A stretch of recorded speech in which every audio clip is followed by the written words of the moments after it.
మరి ఆయన ఆత్మ చేత నడిపించబడితే కుమారుడు ఎట్ట అవుతాడు అనుకుంటున్నారు? ఆయనట్ట మార్చేస్తాడు మనల్ని. దేవునికి స్తోత్రం. ఇక నిన్ను చూసినప్పుడు ఒక యేసును చూసినట్లుంటది, నువ్వు మాట్లాడినప్పుడు యేసయ్య మాట్లాడినట్లుంటది. ఎందుకు అనంటే పరిశుద్ధాత్మకు నిన్ను నీవు అప్పగించుకుంటే పరిశుద్ధాత్మ దేవుడు నిన్ను అలా మారుస్తాడు. చేతులెత్తి హృదయపూర్వకంగా ప్రభువుని స్తుతిద్దామా? హల్లెలూయా. దేవుని సన్నిధి ప్రభువు మనతో ఉంచినందుకు దేవునికే మహిమ కలుగును గాక. ఆమేన్. మరి ఒకసారి ప్రభువుని ప్రేమించి ప్రభు సన్నిధానానికి కూడి వచ్చిన మీ అందరికీ కూడా ప్రభువైన యేసయ్య పేరట శుభాది వందనాలు, దైవాశీస్సులు. రెండు చిన్న వాక్యం చదువుకుందాం. జకరియా గ్రంథం 4వ అధ్యాయం 6వ చరణాన్ని చదువుకుందాం. ఈ మాటలు నాతో చెప్తారా? శక్తి చేతనైనను, అందరు చెప్పాలి, బలము చేతనైనను కాక నా ఆత్మ చేతనే ఇది జరుగునని సైన్యములకు అధిపతియగు యెహోవా సెలవిచ్చెను. దేవునికి స్తోత్రం. హల్లెలూయా. పరిశుద్ధాత్మ దేవుని కార్యం అంట మన శక్తికి, మన బలానికి అతీతంగా ఉంటుందంట. దేవునికి స్తోత్రం. మనం ఇక్కడ కూర్చున్న వాళ్ళం అందరం కూడా న్యాచురల్గా ఉదయం లేచిన దగ్గర నుండి సాయంత్రం నిద్రలోనికి వెళ్ళే వరకు కూడా న్యాచురల్గా మనం ఏం చేయగలమో, మన బలం ఎంతో, మన సామర్థ్యం ఎంతో, మన ఆలోచన ఎంతో, మన శక్తి ఎంతో అంత మట్టుకు మాత్రమే న్యాచురల్గా మన పనులు మనం చేసుకుంటూ పోతాం. కానీ ఇక్కడ మనం చదువుకున్నది ఏంటిదయ్యా అంటే ఇది ఒక సూపర్ న్యాచురల్ వే. అనండి ఒకసారి. సూపర్ న్యాచురల్ అంటే మన శక్తికి అతీతమైన శక్తి, మన బలం కంటే కూడా మించినటువంటి బలం. ఇది ఎవరి ద్వారా జరుగుద్ది అనంటే దేవుని ఆత్మ ద్వారా, నా ఆత్మ ద్వారా ఇది జరుగును. అంటే మనకు ఒక సూపర్ న్యాచురల్ శక్తిని సూపర్ న్యాచురల్ వేలో మనకి అందించడానికి పరిశుద్ధాత్మ దేవుని సహాయం మనకి ఉంది అంట. ఈ మాటలు మీరు పట్టుకునే ప్రయత్నం చేయండి. మీ బలం ఎంతో మీకు తెలుసు, మీ సామర్థ్యం ఎంతో మీకు తెలుసు. అవునా? 50 కేజీలు సిమెంట్ బస్తా ఉంది. ఇప్పుడు మీలో ఎవరన్నా బాబు 50 కేజీలు సిమెంట్ బస్తాని నువ్వు ఒక ఎత్తుకుని భుజం మీద వేసుకోమంటే వేసుకుంటాం? మనం వేసుకోగలమా? ఉన్నారు ఇక్కడ?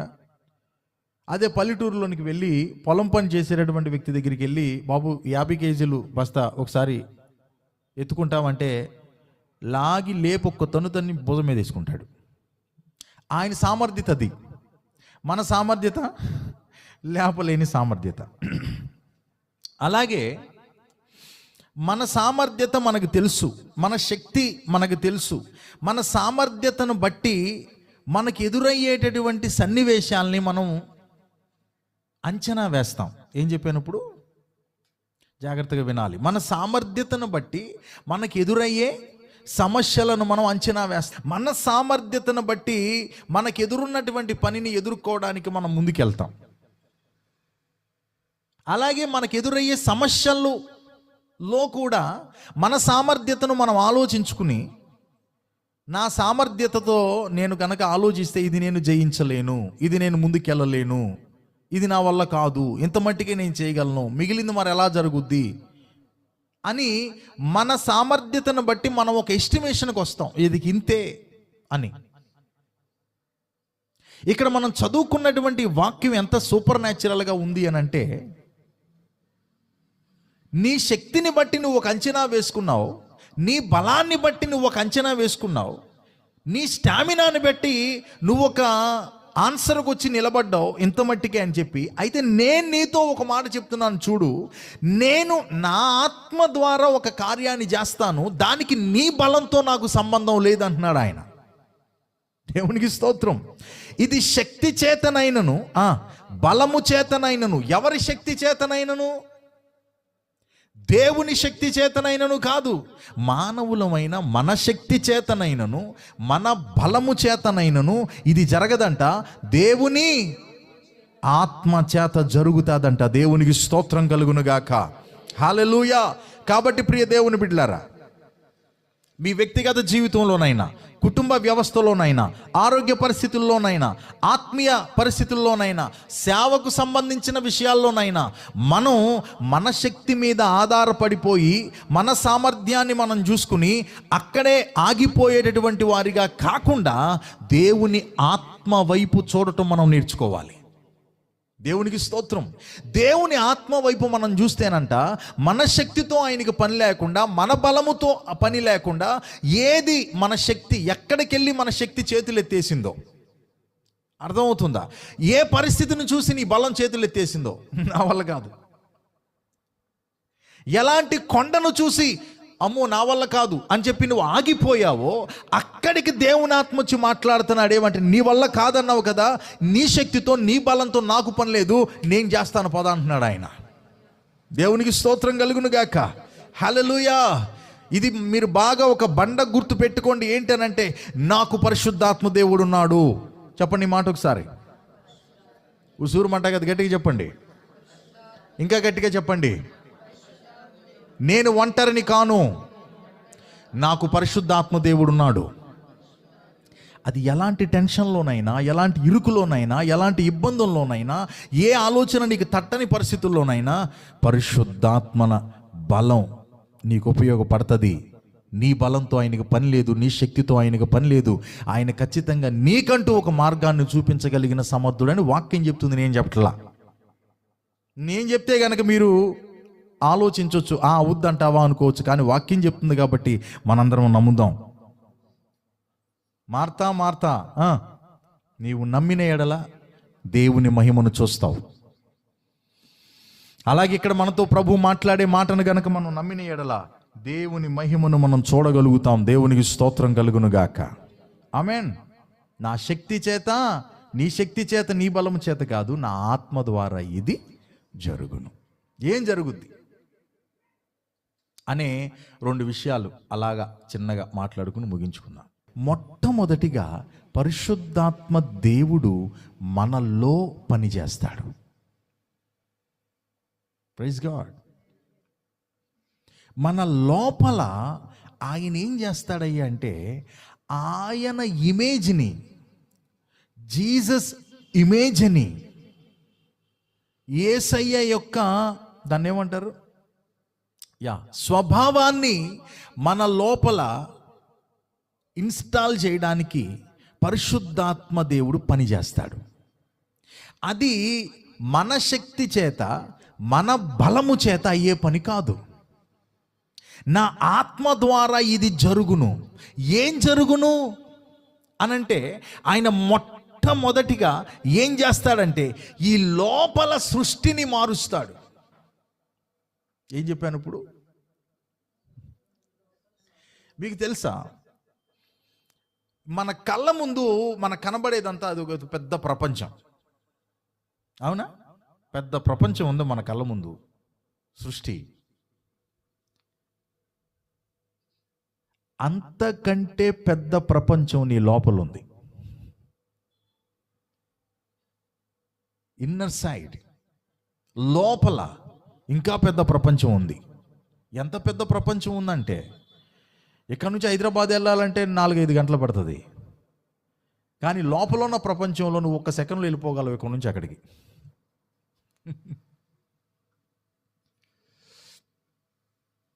పరిశుద్ధాత్మ దేవుడు ఆత్మ ద్వారా జరుగును. ఏం జరుగుద్ది ఆత్మ ద్వారా?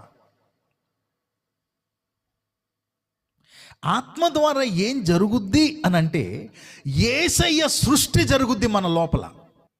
పరిశుద్ధాత్మని యొక్క పని ఏంటంటే, క్రీస్తు సృష్టిని మన లోపల స్థాపించటం పరిశుద్ధాత్మని యొక్క పని. అంటే నీకు తెలియకుండా నీవు గనక నిన్ను నీవు పరిశుద్ధాత్మకు అప్పగించుకుంటే, నా వైపు చూస్తూ వినాలి మీరు, మనం గనక పరిశుద్ధాత్మకు మనల్ని మనం అప్పగించుకుంటే ఏం చేస్తాడో తెలుసా? ఆయన నిన్ను ఒక యేసయ్యలాగా చేసి పెడతాడు. దేవునికి స్తోత్రం. యేసయ్యలాగా చేస్తాడు. ఎక్కడ తగ్గిందుకు? మీరు ఎప్పుడో పెళ్ళికి వెళ్ళారు, భోజనాలు చేశారు, కడుపు నిండిన తర్వాత ముందెళ్ళి అత్యంతలేసి దీవించి ఫోటో దిగి వచ్చారు. అవునా? దిగి వచ్చారు. మళ్ళీ కాళ్ళ గమనాన ఒక సంవత్సరం తర్వాత ఏం చేస్తున్నారు పిల్లలు చూసొద్దాం అన్నట్టు యాసంకాలం సెలవులకి వెళ్ళావు. వెళ్ళినప్పుడు వాళ్ళు మంచి చెడ్డ చూసి మొత్తానికి ఒక కాయో కమ్మో కాసిందని చెప్పి ఆ కాయని కూడా చూపించి కాసేపు సరదాగా మాట్లాడుకుంటూ ఉండగా ఈలోపు తీసుకొచ్చి ఏమిస్తారు మనకి? ఏమిస్తారు? బైబిలా? ఏం చెప్తారు? సాక్ష్యం చెప్తారా? దేవుడు పలానా కార్యం చేశాడమ్మాయి అంటారా? ఈరోజు దేవుడిని మన వాక్యం చదువుకుంటే దేవుడి వాక్యం మాట్లాడే నాతో అంటారా? పొద్దున్నే లేచి ఏంటో ప్రార్థన చేసుకుంటే దేవుడు పలానా మాట మాట్లాడమ్మాయి అని అంటారా? లేవుడు నువ్వు ఏం తీసుకొస్తాం? ఏదుందా? ఆల్బమ్ ఏమన్నా? ఆల్బమ్ ఎంత ఉంటుంది? ఇదిగో ఈ టేబుల్ అంతా, టేబుల్ అంతా డిజిటల్ ప్రింట్ అంట, అయ్యే వచ్చేసిన ప్రింట్లు. అది తీసుకొచ్చి ఇస్తూ ఉంటే నువ్వు తిరిగేస్తూ ఉంటావు కూడా. వీళ్ళెవరు, వాళ్ళెవరు, వీడు కూడా వచ్చాడా, సర్లే చూడలేదులే ఎప్పుడు అని చెప్పి చూసుకుంటా టక్కుమని నీది కనపడదు కూడా. అంతకుముందు ఏమో టగా తిరగేసిదివే, నీది కనపడగానే ఆగిపోయేవిందే. పాయింటా కదా? దేవునికి స్తోత్రం. అంతకుముందు టగా చూసుకుంటా, ఏ ప్రాల ఈవిడెవరు? నా ప్రాలేనా? సరే, ఈవిడెవరు? వదినమ్మా అనుకున్నావు కదా. నీది రాగానే చూస్తున్నావు అట్టగా.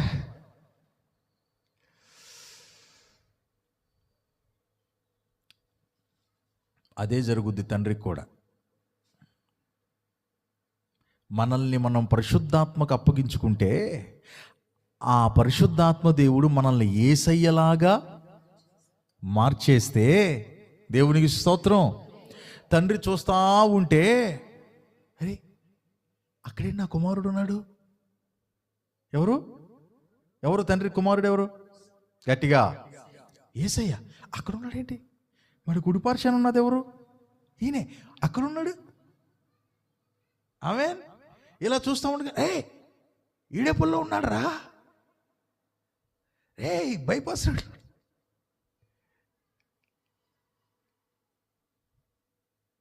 ఆయన చూసినప్పుడు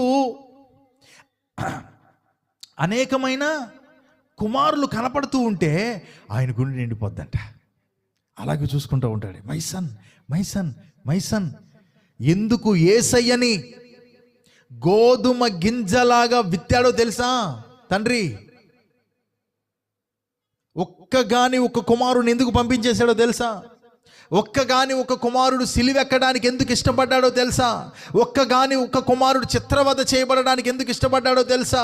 ఒక్క కుమారుడు వీపి నాగటి సాల వలె దున్నబడడానికి తండ్రి ఎందుకు ఇష్టపడ్డాడో తెలుసా?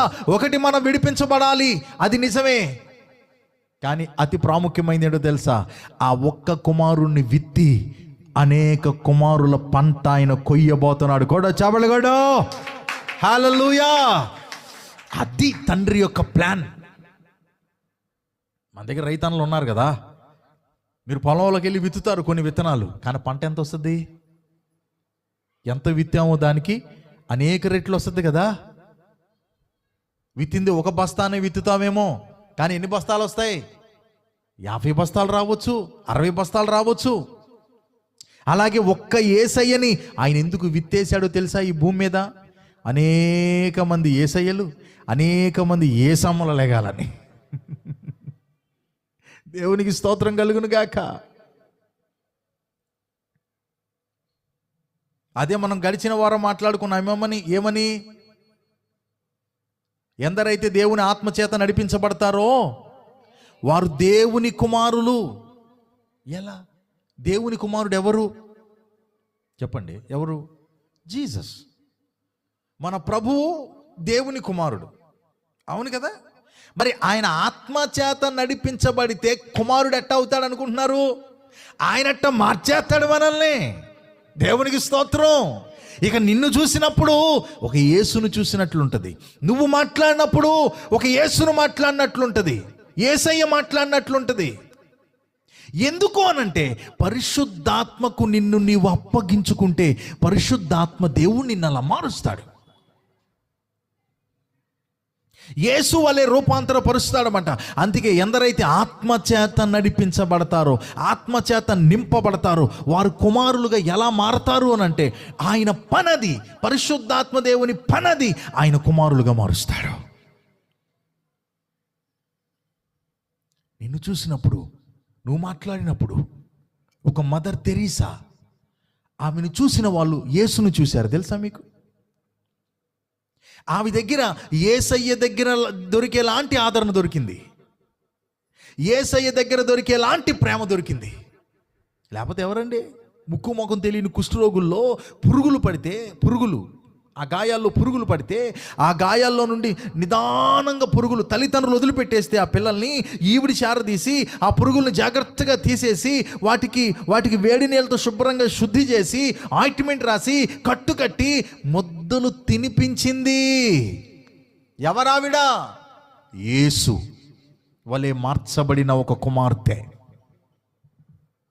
దేవునికి స్తోత్రం. ఎవరో కన్న పిల్లల మీద మనకు అంత ప్రేమ ఉంటుందా? అంత మమత ఉంటుందా? కన్నోళ్ళే వదిలేశారు కదా. కానీ ఆవిడేం చేసిందయ్యా అంటే చేర్చుకుని, వామిటింగ్ చేసుకుంటున్నా సరే వాళ్ళు జాగ్రత్తగా ప్లేటు పట్టి అంత చేసేదంట. ఒళ్ళో కుష్ఠరోగుల్ని ఒళ్ళో పడుకోబెట్టి అమ్మెలా ఆదరిస్తుందో అలా ఆదరించేదంట. అదేంటండి? వాళ్ళ కోసం పెళ్ళి కూడా లేకుండా ఉండిపోయిందంట. నేను పెళ్లి చేసుకుంటే మరి వీళ్ళని ఎవరు చూస్తారు? నా మీద ఆధారపడి బతుకుతున్నారు ఈ బిడ్డలు. నేను వదిలేస్తే పోనీ ఎక్కడికన్నా వెళ్ళి బతికే వాళ్ళు కూడా కాదు, కుష్ఠరోగులు వీళ్ళు. ఇలాంటి బిడ్డలు నేను వదిలేస్తే ఎలా అని ఆవిడ అలాగే అంత ప్రేమను చూపించింది. అంటే యేసయ్యలాంటి ప్రేమ, యేసయ్యలాంటి ఆదరణ, యేసయ్యలాంటి ధైర్యం ఎలా వచ్చింది? పరిశుద్ధాత్మ దేవునికి మనల్ని మనం అప్పగించుకుంటే ఆయన నిన్ను ఒక యేసులాగా మారుస్తాడు. దేవునికి స్తోత్రం. అదే ఆ వాక్యానికి అర్థం. ఏంటిది?